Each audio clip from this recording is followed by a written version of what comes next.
It is the most common hormonal disorder among women of reproductive age, yet with many people, both patients and healthcare providers alike are either unfamiliar with or confused by PCOS. Well, this morning we are joined by Hillary Wright, Director of Nutritional Counseling at the Domar Center for Mind-Body Health at Boston IVF, and she's also a nutritionist at the Dana-Farber Cancer Institute in Boston and author of the new book, The PCOS Diet Plan, which you were good enough to send a copy over to about, and I was able to read this over the weekend. What I noticed, it is a really simple plan for women who have PCOS. For people who don't know, what is PCOS? PCOS stands for poly-cystic ovary syndrome, which we now realize to be the most common hormonal disorder of women of reproductive age. And not only does it have short-term health consequences in that it can affect your fertility, but long-term it's a major risk factor for the development of diabetes, heart disease, and endometrial cancer.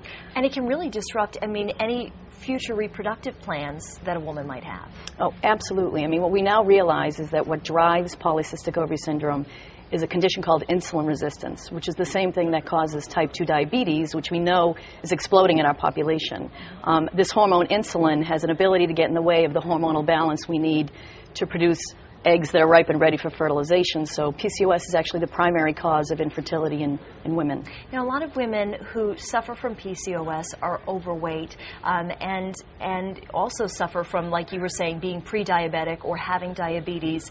Do you find that a lot of women don't realize what they're suffering from when they have PCOS? Oh, absolutely. Yeah. What the main driving force behind the book was to try to demystify this condition that is really confusing. Hormonal problems are confusing, and this one has very far-reaching effects. So 60 to 80% of these women are overweight or obese, and 40% of them will be diabetic or pre-diabetic by the age of 40. But the good news is we know that the same diet and lifestyle factors that you'll use to lose weight, reduce your risk of diabetes, control your risk of heart disease, will help to manage the underlying PCOS. My hope with the book is to try to get people to learn how to manage it when they're maybe younger and not trying to have a baby, because then the fire is hot at that point. They need to learn to manage the condition while they're trying to get pregnant. And they are common sense ideas. What are some of the things that you recommend to women who are suffering from PCOS in terms of a diet plan? Women with PCOS are very vulnerable to following low carbohydrate diets, which were so popular in the past.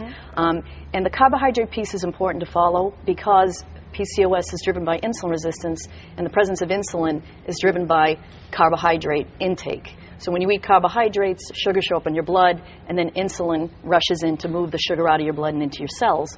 So modest amounts of carbohydrates are important, of the best quality, unrefined carbohydrates, whole fruit instead of juice, and trying to spread them out over the day so that when they are eating their carbohydrates, they'll have a modest amount of insulin circulating instead of eating a large amount of carbohydrate at once and then commanding a lot of insulin. I think you and I were just talking off the air about how drug companies have moved to this direct-to-consumer marketing where they're saying, here's the drug that you need, go ask your doctor about it. Do you find that women who suffer from PCOS are looking for a pill or a prescription or something from their doctor and don't realize how much nutrition has to do with their condition?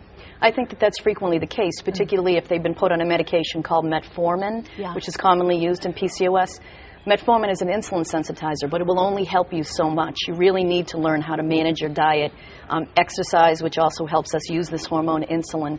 So it's really a Band-Aid approach. The metformin will only get you so far without the diet and lifestyle changes. Is there a point, though, when a woman has, followed the diet and lifestyle changes and hasn't seen a very big difference? Is there ever a point where a woman should go to their doctor and say, I think another step needs to be taken, or are you confident that good nutrition is the foundation for curing this? No, I think, particularly if someone is doing everything they can with the diet and lifestyle piece, and particularly if their periods are not coming on a regular basis and they want to get pregnant, at that point they should really have some serious conversations with their OBGYN or maybe a reproductive endocrinologist who can help them tease through their particular clinical picture and say, in addition to the diet and lifestyle, maybe for this period of time, it may be beneficial to take some metformin or some other fertility-related medication to help them meet their goal of having a baby. Hillary Wright is the author. The PCOS Diet Plan is the book, and for more information or to reach Hillary, all you have to do is go to PCOSdiet.com.